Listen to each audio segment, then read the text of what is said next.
ॐ अज्ञानतिमिरान्धस्य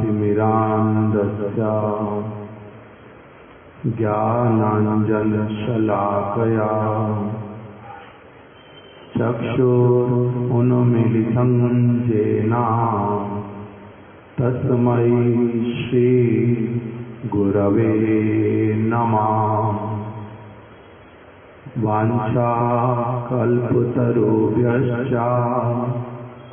कृपा सिन्धुभ्य एव च पतितानां पावनेभ्यो वैष्णवेभ्यो नमो नमः।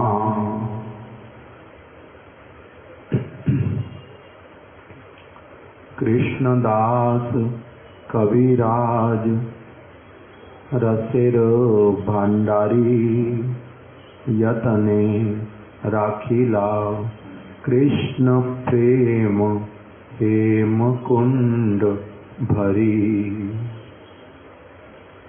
श्रूयताम श्रूयताम नित्यं गीयताम गीयताम मुदा चिन्त्यताम चिन्त्यताम भक्ता चैतन्या चरितामृतम। जेबा नहीं बुझे के हो सुनिते सुनिते से हो कि अद्भुत चैतन्य चरित। कृष्ण ते उपजीवे रति जानिबे रसेर रीति सुनिले बड़ो हाय हित। भव सिंधु तरीवारे आचे जार चित्त श्रद्धा करी सुने से चैतन्य चरित। श्री कृष्ण चैतन्य प्रभु नित्यानंद श्री अद्वैत गदाधर श्रीवासादि गौर भक्त वृंद। हरे कृष्णा कृष्णा कृष्णा हरे हरे, हरे राम राम राम हरे हरे। द्वादश परिच्छेद मध्य लीला द्वादश परिच्छेद। कुछ दिनों से हम लोग श्रवण कर रहे हैं गुंडीचा मंदिर मार्जन लीला। जगन्नाथ रथ यात्रा से पूर्व श्री चैतन्य महाप्रभु ने गुंडीचा मंदिर के मार्जन की सेवा, उसको साफ करने की सेवा मांग करके ले ली। महाप्रभु से पूर्व केवल मात्र राजकर्मचारी ही मंदिर की सफाई इत्यादि करते थे। किसी ने, राजा ने स्वयं भी, जो जगन्नाथ जी के सबसे प्रधान सेवक, उनके मन में भी आज तक कभी नहीं आया था कि ये सेवा भक्तों की भी होती है। वो केवल मात्र इसको साधारण कर्मचारियों का ही सेवा मानते थे। किंतु गौरांग महाप्रभु ने इसको बहुत अधिक गुरुत्व प्रदान किया और स्वयं सेवा मांग करके ले ली, राजगुरु राजपुरोहित इत्यादि से, कि मुझे ये सेवा करने का अवसर प्रदान कर दो। उन्होंने यद्यपि पुनः पुनः यही कहा कि ये सेवा आपके योग्य नहीं है। ये तो कोई भी साधारण साधारण कर्मचारी भी कर देगा, किंतु तब भी यदि आपकी प्रबल आकांक्षा है कि आप ही ये सेवा करना चाहते हैं, तब फिर तो हमारा कहना क्या।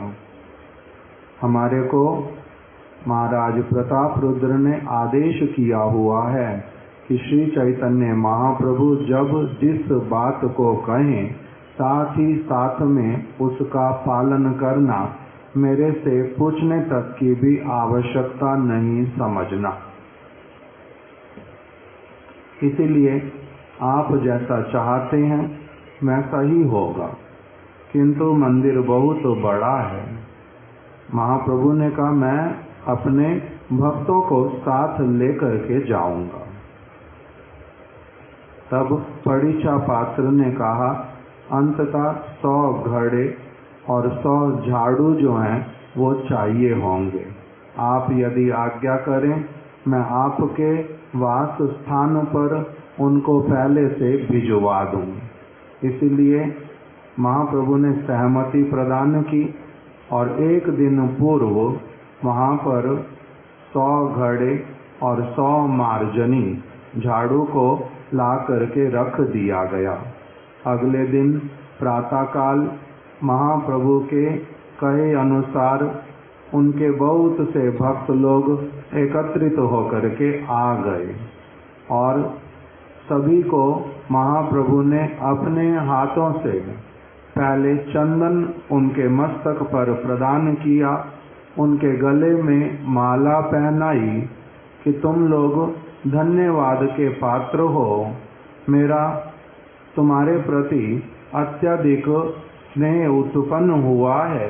क्यों? क्योंकि तुमने मेरी बात सुन करके मंदिर मार्जन में मेरी सहायता करने के लिए तुम लोग आगे आ गए हो। इसलिए उनका धन्यवाद किया, उनका प्रशंसा किया और फिर अपने हाथों से ही उन सबको एक एक झाड़ू और घड़ा इत्यादि उठा करके दिया। शक्ति का संचार उसमें कर दिया। अपनी प्रबल जो शुद्ध इच्छा उसी के झाड़ू देते देते आशीर्वाद स्वरूप अपनी इच्छा को उसमें बोल दिया। क्या कह करके कि ये झाड़ू, ये घड़ा इत्यादि इनको जिस उद्देश्य से दे रहा हूँ, ये उस सेवा कार्य को करने में सफल हों, इनका मन पूरी तरह से उसमें लग जाए।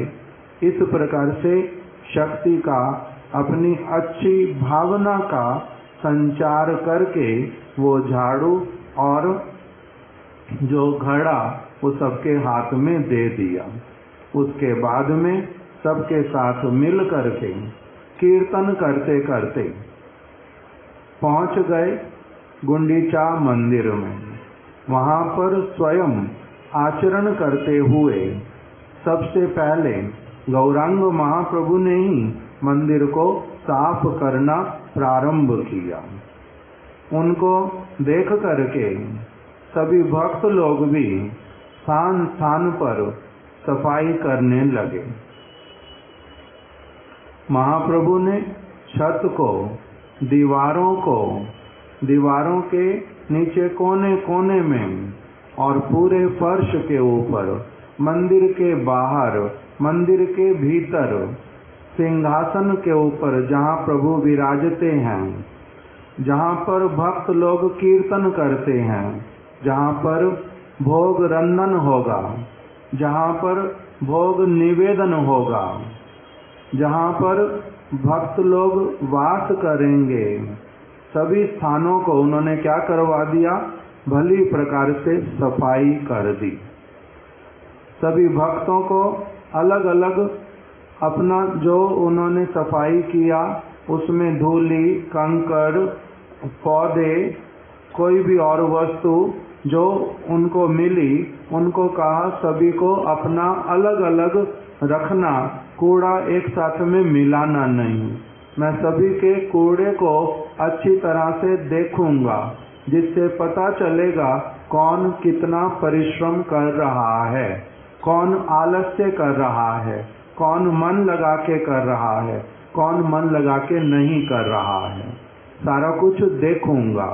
तो इस प्रकार से सबको अलग अलग रखवाया।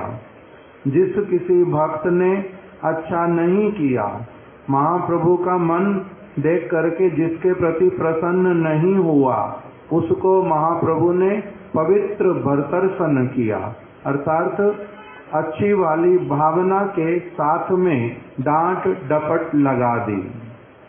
और जिन्होंने अच्छा किया था उनको क्या कहा? उनको कहा तुमने बड़ा अच्छा किया, मेरे मन को तुमने प्रसन्न कर दिया।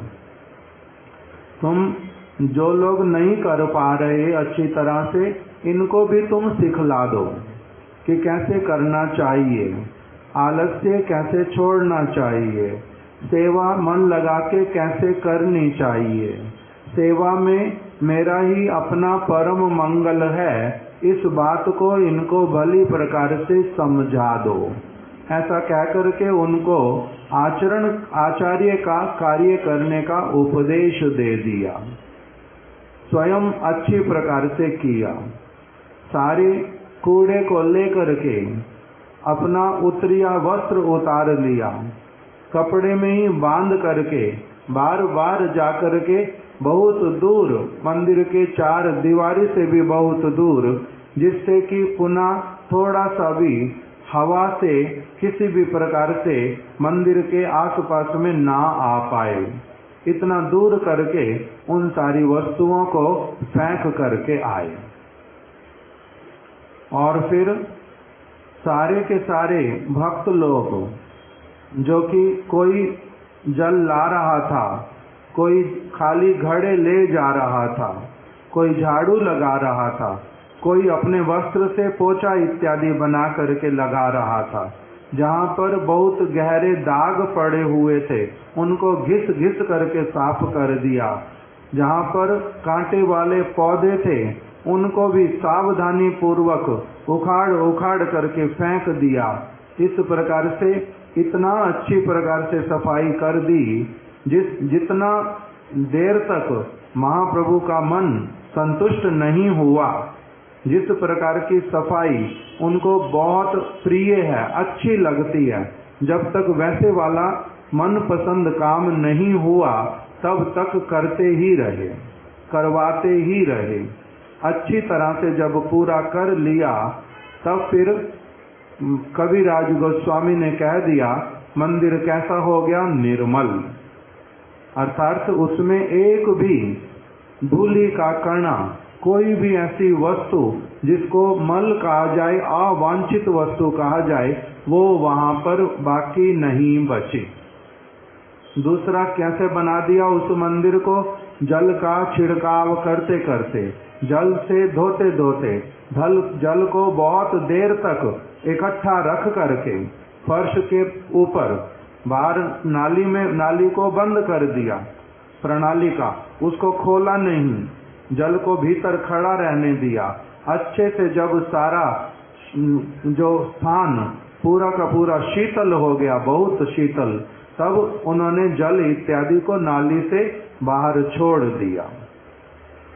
उसके बाद में बताया कि जो स्थान, जो वस्तु जिस स्थान पर रखनी चाहिए थी, उस सारी वस्तु को उसी स्थान पर रखा, और किस प्रकार से कौन सी वस्तु को सुखा करके रखना, कोने में रखना, बीच में रखना, कैसा रखने से सुविधा होगा भक्तों का, भगवान का, वैसे वाला सारा वस्तु कर दिया, उसको उज्जवल बना दिया।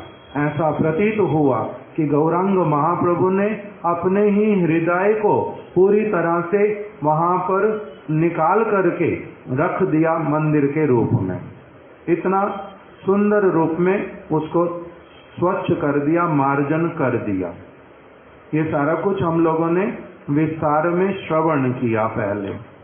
फिर शिला प्रभुपाद भक्ति सिद्धांत सरस्वती ठाकुर वो क्या बताने लगे कि ये जो सारा महाप्रभु ने स्वयं भगवान होकर के भक्त का रूप धारण करने वाले, सब समय राधा जी के भावों में निमग्न रहने वाले, प्रेम का आस्वादन करने वाले, भागवत के, गीत गोविंद के, कृष्ण करणामृत के, इन सब के पदों को सब समय गान करने वाले, श्रवण करने वाले, इतना किसी भी वस्तु में कोई भोजन की व्यवस्था अपने लिए कभी रखी नहीं कि उसमें समय नहीं दे सकते। उन्होंने कोई वस्तु संग्रह करके नहीं रखी, अपना रहने का वास स्थान तक भी बनाया नहीं। ऐसे वाले जो प्रभु, उन्होंने जिनको किसी वस्तु का कोई आवश्यकता ही नहीं, जो सदैव नाम संकीर्तन में रत रहने वाले, उन्होंने फिर इस प्रकार की सेवा को करने का इच्छा क्यों किया? इसके द्वारा सिखलाना क्या चाहते हैं? सभी को संदेश क्या देना चाहते हैं? इस बात को श्रीला प्रभुपाद जी ने अपने अनुभाष्य में बतलाना प्रारंभ किया। क्या कह करके? गुंडीचा मंदिर मार्जन लीला रहस्य।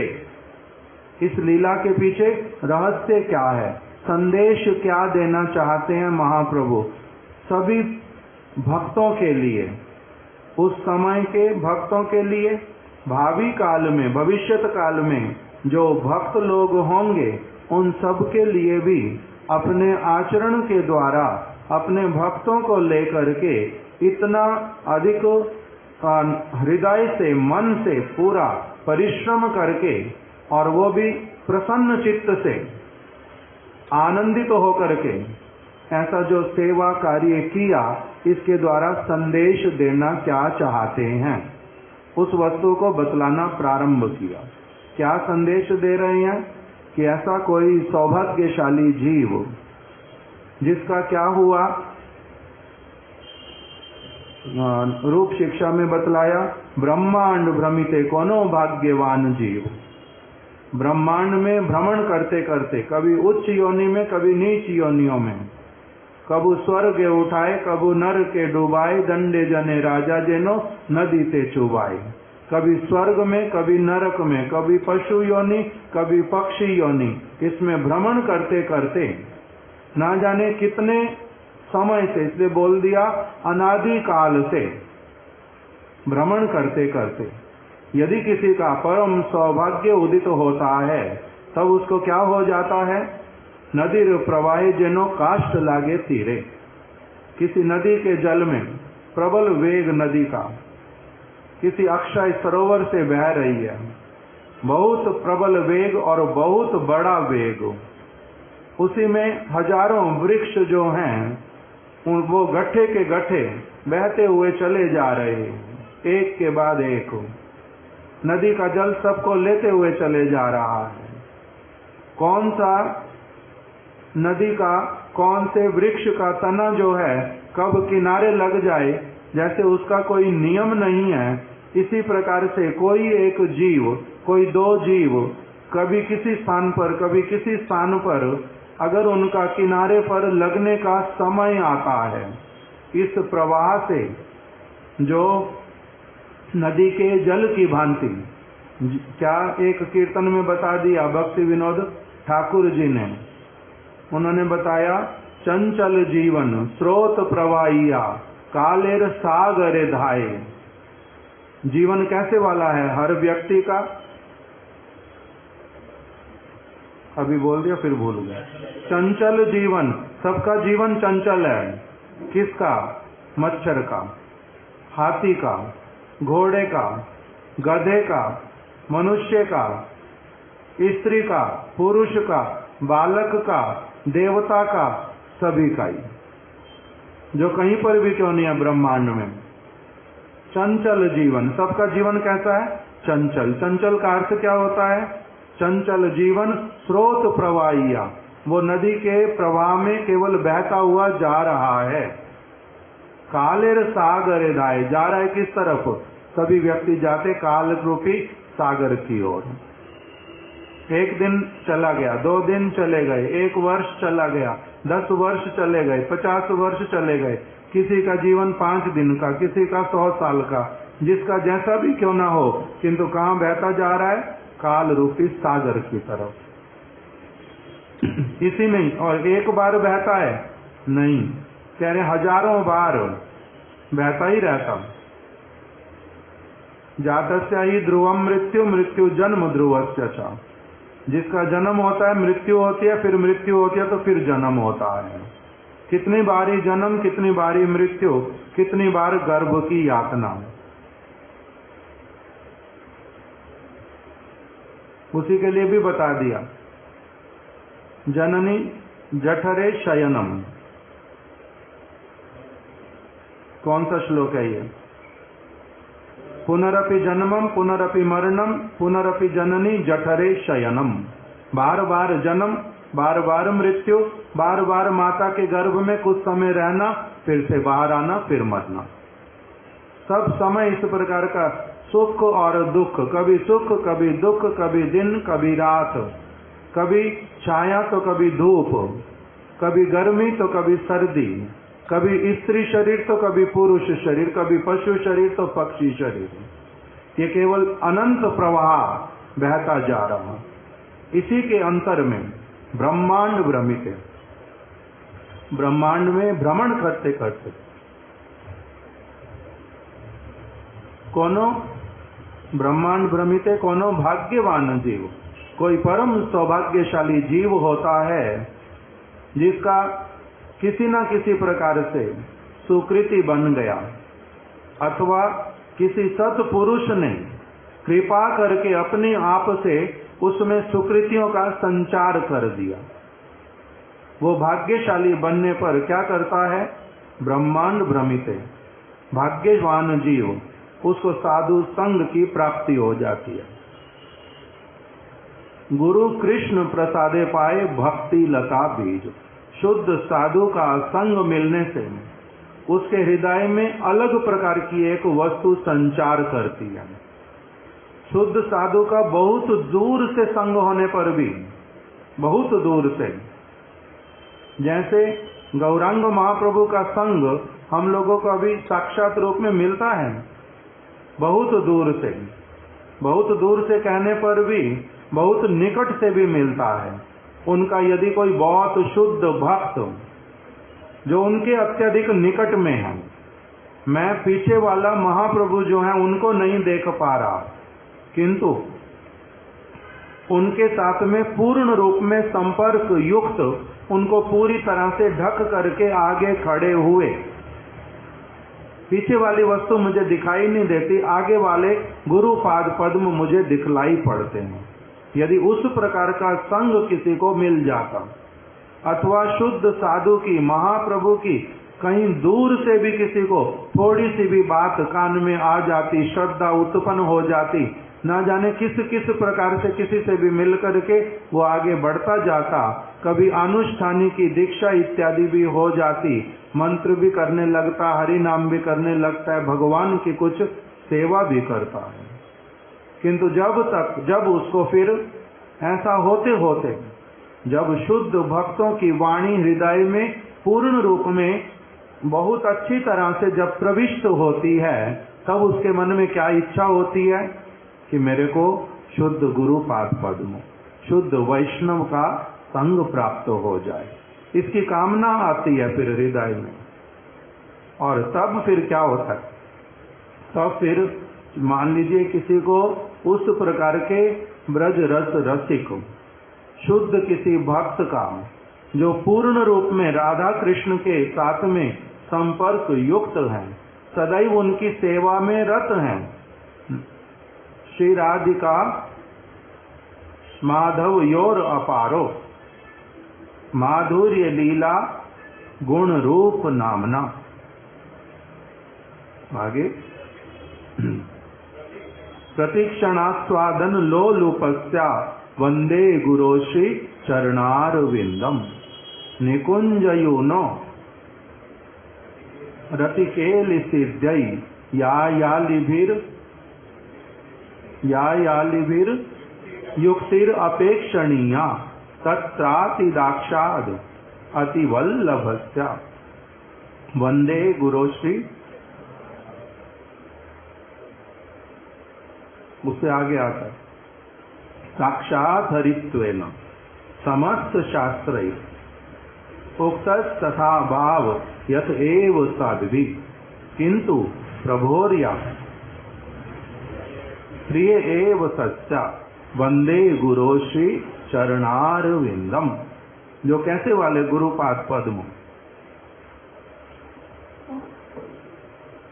उसके लिए बता दिया कि जो श्री राधिका माधव, जो श्रीमती राधा रानी और श्री माधव, श्री राधिका माधव यो रपारो माधुर्य लीला गुण रूप नामना, जो श्री राधा माधव जी की गुण, नाम, रूप, लीला इत्यादि जो अपार वस्तुएं हैं, जो अथाह समुद्र, रस का समुद्र है, भंडार है, उनको आस्वादन करने के लिए, अर्थात उन्हीं वस्तुओं में, राधा माधव के नाम, रूप, गुण, लीला इत्यादि में ही जो सब समय क्या करते हैं, रत रहते हैं। श्री राधिका माधव योर अपारा माधुर्य लीला गुण रूप नामना प्रतिक्षणास्वादन लोलुपस्या, जिनके मन में सब समय लोभ होता है, जिसके बिना वो रह नहीं पाते, क्या करते रहते हैं, योर अपारा माधुर्य लीला गुण रूप नामना प्रतिक्षणास्वादन लोलुपस्या, उसको आस्वादन करते रहते हैं, जो अर्थात गान करते हैं, श्रवण करते हैं, मनन करते हैं, सेवन करते हैं, इसी में ही जो सब समय रत रहते हैं। ऐसे वाले यदि गुरु पाद पद्म का किसी को संग मिल जाता है, ऐसे वाले गुरु पाद पद्म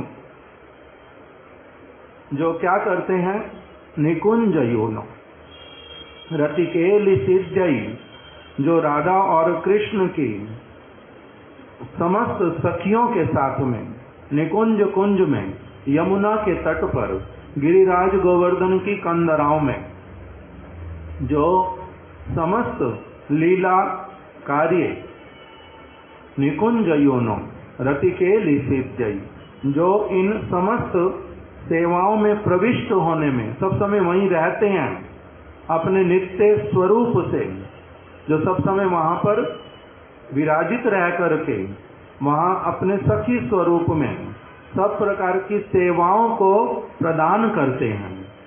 निकुंज योनो रतिकेली सिद्धई या लिभिर युक्तिर अपेक्षणीया, और सखियां जिस जिस प्रकार से युक्ति करके बहुत सारी सेवाओं को करती रहती हैं, उन समस्त युक्तियों में बहुत जो एक्सपर्ट हैं, ऐसे वाले गुरु पाद पद्म यदि किसी को उनका संग मिल जाता है, फिर आगे क्या बोल दिया, साक्षात हरित्वेना समस्त शास्त्र, जो हरि के, राधा जी के भी, जो कृष्ण के भी अत्यंत निकटस्थ हैं, जिनका हृदय एक ही है, जो भिन्न भिन्न स्वरूप दिखलाई देने पर भी जो वास्तविक रूप में अपनी घनिष्ठता के कारण, अपने संबंध के कारण एक सेव्य दूसरे सेवक, किंतु इतना अधिक घनिष्ठता उनमें कि जिनको क्या कहा जाता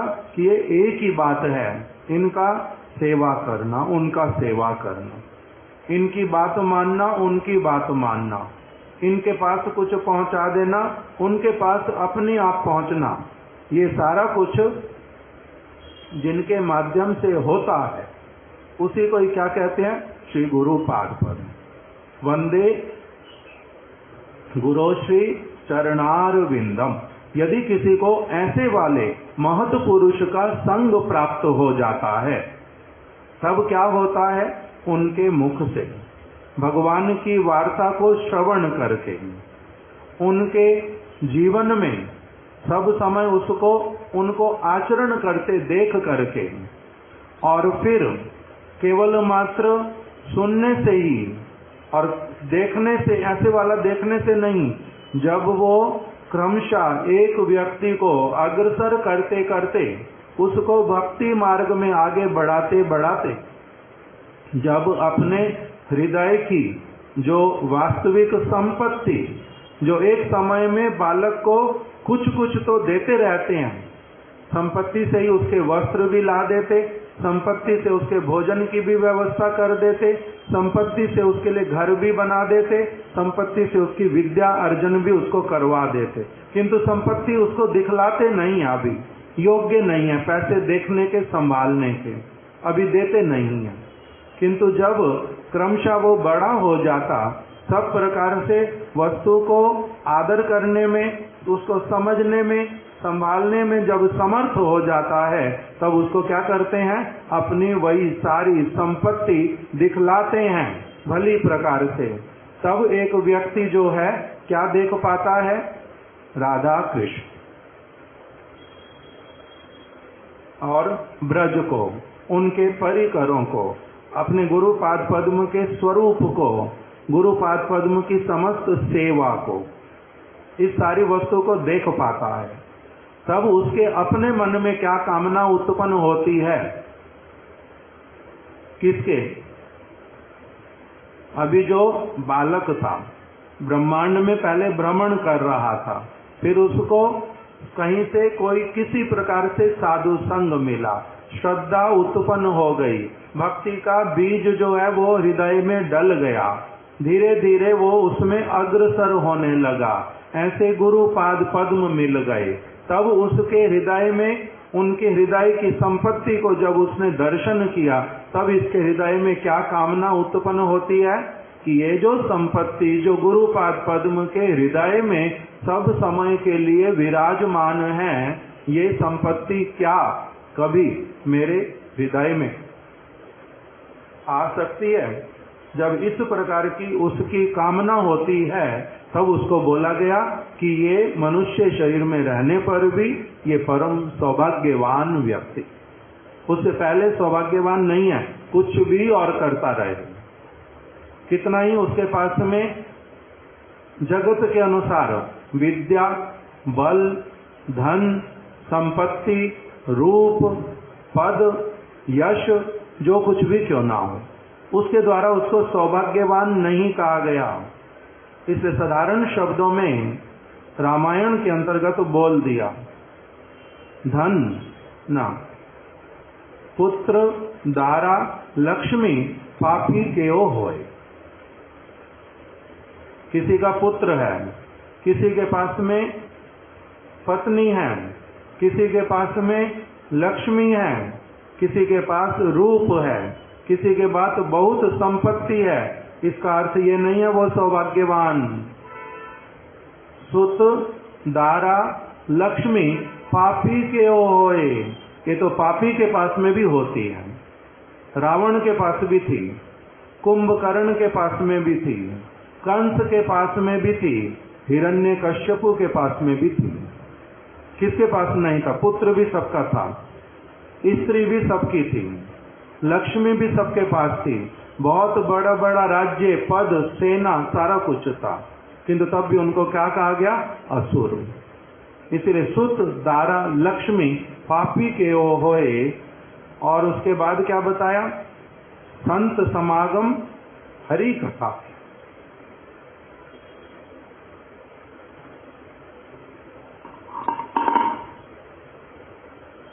ये किंतु क्या है? मैंने बोला रामायण, किंतु ये रामायण का नहीं है, रामचरितमानस। उसमें बोल दिया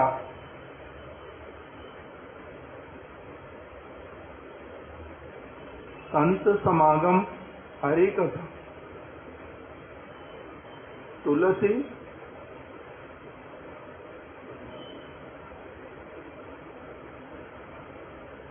दुर्लभ दोए, ये दोनों वस्तुएं ये हैं दुर्लभ। तुलसी दुर्लभ दोए।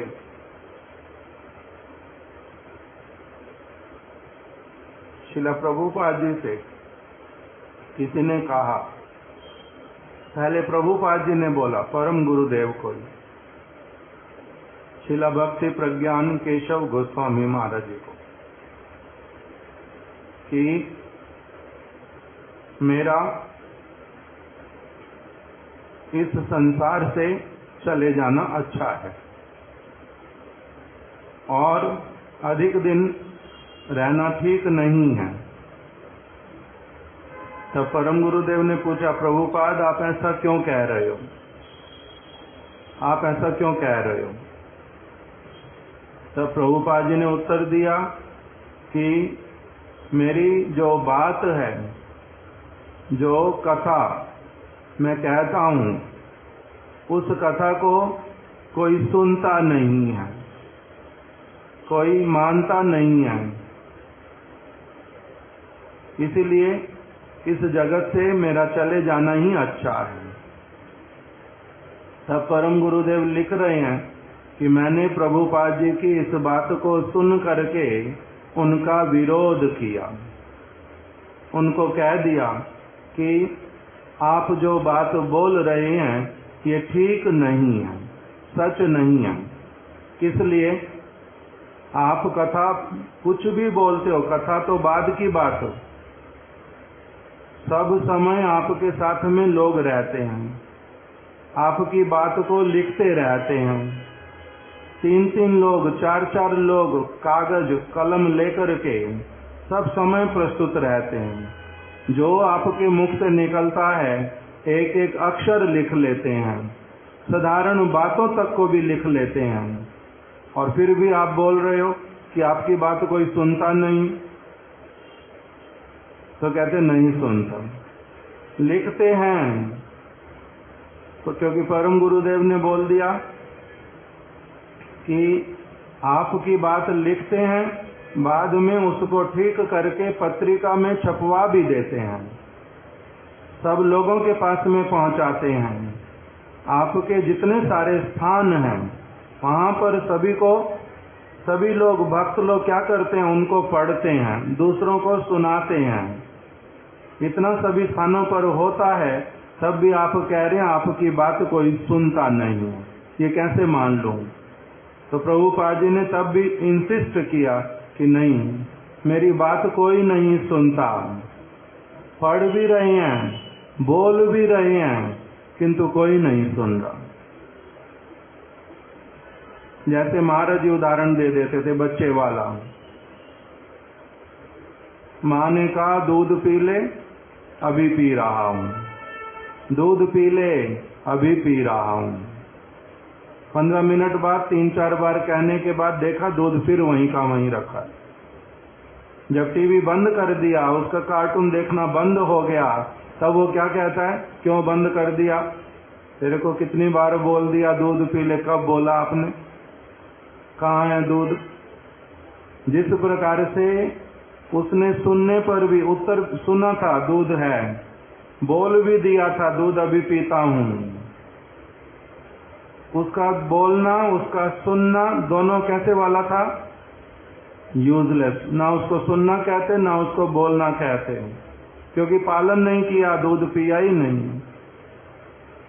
इसलिए माँ ने बोल दिया मेरा बच्चा मेरी बात सुनता ही नहीं। ये नहीं कह रही बहरा है, कान है, सुन लिया था किंतु पालन ही नहीं किया, इसलिए क्या कहना पड़ता?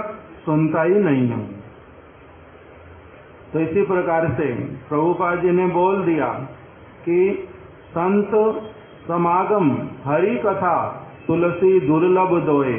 ये कोई परम सौभाग्यवान व्यक्ति होता है जो क्या करता है, सुनता है, बोलता है, पालन करता है, उसके लिए याचना करता है।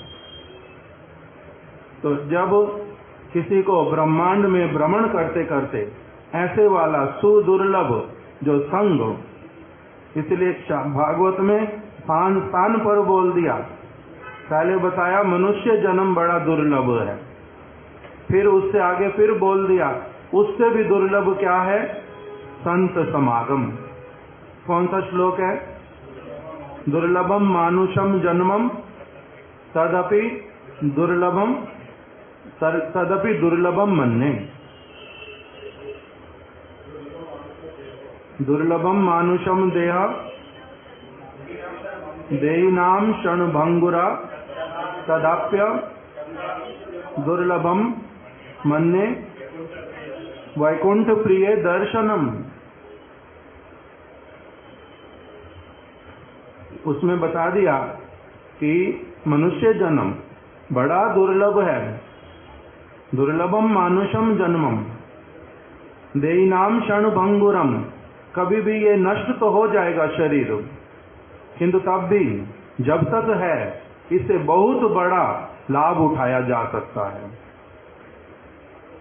ये दुर्लभ वस्तु प्राप्त हो गई, तदप्य दुर्लभम मन्ये, किंतु इससे भी बहुत दुर्लभ और एक वस्तु है। लाखों करोड़ों लोगों को मनुष्य शरीर तो मिल जाता है तब भी, किंतु जो विशुद्ध साधु संग, वैकुंठ प्रिय दर्शनम, भगवान के जो अत्यंत प्रिय, उनके बहुत अधिक क्लोज सेवक, उनके द्वितीय स्वरूप जो वैकुंठ प्रिय दर्शनम, ऐसे वाले भक्तों का दर्शन जो है वो अत्यंत दुर्लभ है। और यदि वो कृपा करके अपनी आप से ही किसी को संग प्रदान कर दें, और तब भी यदि कोई दुर्भागा उसका लाभ ना उठाए, तब उसको क्या कहते हैं भागवत में? आत्माहा, साचा आत्माहा, ये अपना ही आत्महत्या करने वाला व्यक्ति। ये कौन सा श्लोक है? गुरु कर्ण धारम, ये वाला श्लोक। निदेय माध्यम सुलभम सुदुर्लभम प्लवम सुकल्पम गुरु कर्ण धारम मयानुकूलेन नभस्त एशाम। आगे चतुर्थ पद क्या है? पुमान भवाब्दिम न करेत सा आत्मा। उसमें बता दिया कि निदेह माध्यम सुलभम सुदुर्लभम, किसी व्यक्ति को यदि ये निदेह, मनुष्य की देह जो कि बहुत कठिन है प्राप्त होना, यदि प्राप्त हो भी गई, निदेह माध्यम सुलभम, उसके लिए सुलभ हो गई, सुलभम सुदुर्लभम, प्लवम सुकल्पम गुरु कर्ण धारम, और उसको गुरु पाद पद्म मिल गए, वैकुंठ प्रिय जन उसको प्राप्त हो गए, उसके इस स्रोत में बहते बहते उनको उनका संग प्राप्त हो गया। और मयानुकूलेना, ये कैसे प्राप्त हुआ उसको? मयानुकूलेना, मैंने ही क्या कर दिया, उसके लिए अनुकूल सारा वातावरण बना दिया, तभी उसको मनुष्य शरीर भी, तभी उसको गुरु पाद पद्म का संग भी प्राप्त करा दिया।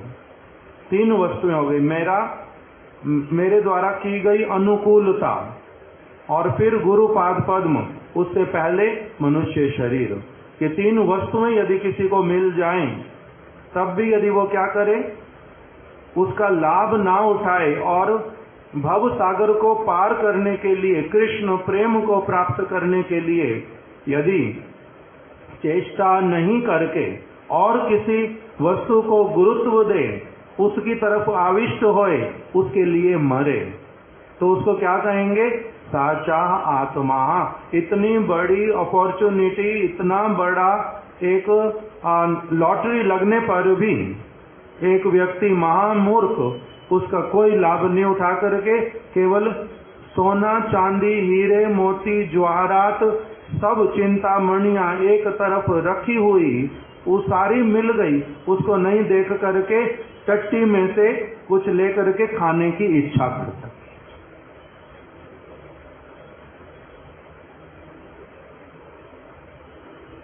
उसको क्या कहते हैं? विषय। ये विषपान करना चाहता, आत्मा अपने आप को मारना चाहता है।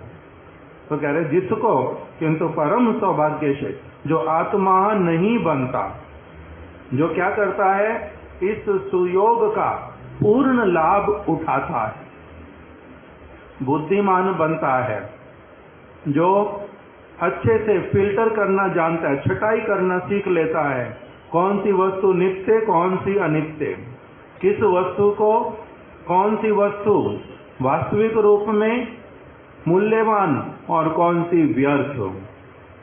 जो इस वस्तु को भली प्रकार से देख करके अग्रसर होता है, उसको कह रहे हैं सौभाग्यवान व्यक्ति। वो फिर इच्छा करता है कि ऐसे वाले प्रभु जो श्री कृष्ण, वो क्या करें, मेरे हृदय में क्या कभी वास करेंगे, क्या ऐसा दिन आएगा? तो जिसकी ये कामना उत्पन्न हो गई है उसके लिए कह रहे हैं, नहीं तो ये कामना भी आती नहीं कि कृष्ण मेरे हृदय में बैठे। क्यों बैठे? मेरा क्या लेना देना उनसे? क्या चाहिए मुझे उनसे? मेरे काम केवल थोड़े से बनाते रहे, जो मैं सोचता हूँ अभी अच्छे हैं, बस उतना तक ही। मेरे को पैसा चाहिए तो पैसा दे दे, पुत्र चाहिए तो पुत्र दे दें, यश चाहिए तो यश दे दें। जिस चीज को प्राप्त करके मैं प्रसन्न होता हूँ केवल वही दे दे मेरे को उनसे क्या लेना देना? उन चीजों से लेना देना मेरा, तो उनसे थोड़ा ना लेना देना।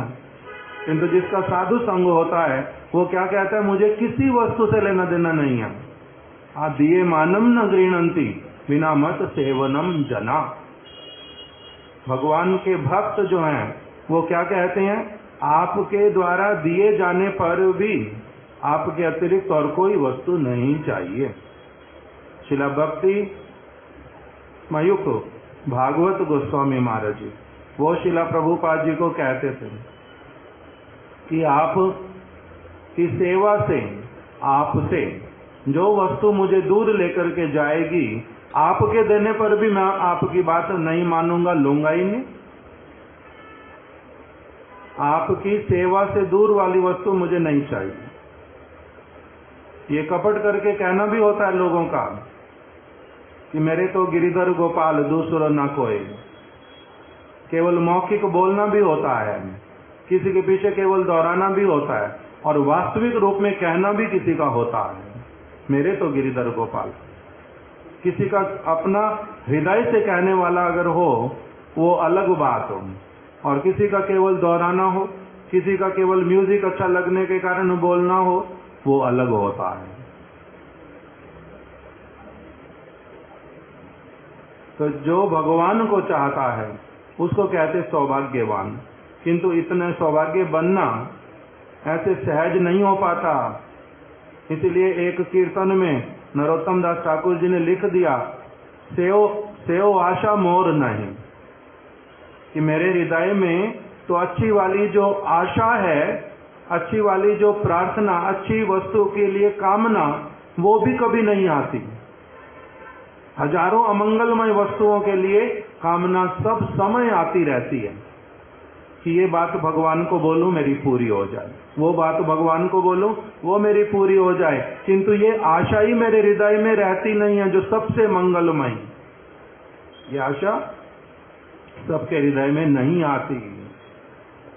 परम सौभाग्यवान व्यक्ति, उसके मन में यदि कामना हो कि भगवान मेरे हृदय में आए, तब उसके लिए क्या करना उचित है, किस तरफ उसको अपने आप को लगाना चाहिए, ये सारा कुछ बताया गुंडीचा मंदिर मार्जन लीला में, कि क्या करना उचित है।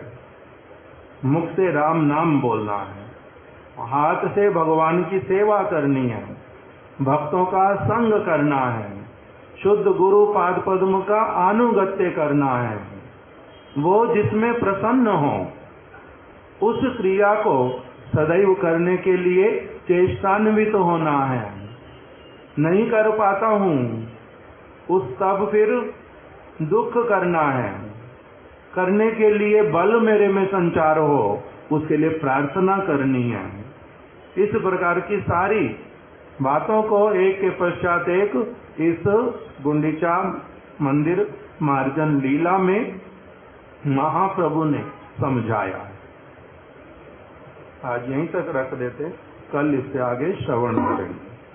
कल नहीं श्रवण कर पाएंगे, कल मैं यहाँ पर नहीं हूँ प्रातः काल में, संध्या में हुआ तो कथा करूंगा, आज किंतु संध्या में करेंगे, कल प्रातः काल नहीं होंगे। श्री चैतन्य चरितामृत की जय, श्री चैतन्य महाप्रभु की जय, श्रीला कविराज गोस्वामी की जय, श्रीला गुरुदेव की जय। वांछा कल्पतरुभ्यश्च कृपा सिंधुभ्य एव च पतितानां पावनेभ्यो वैष्णवेभ्यो नमो नमः।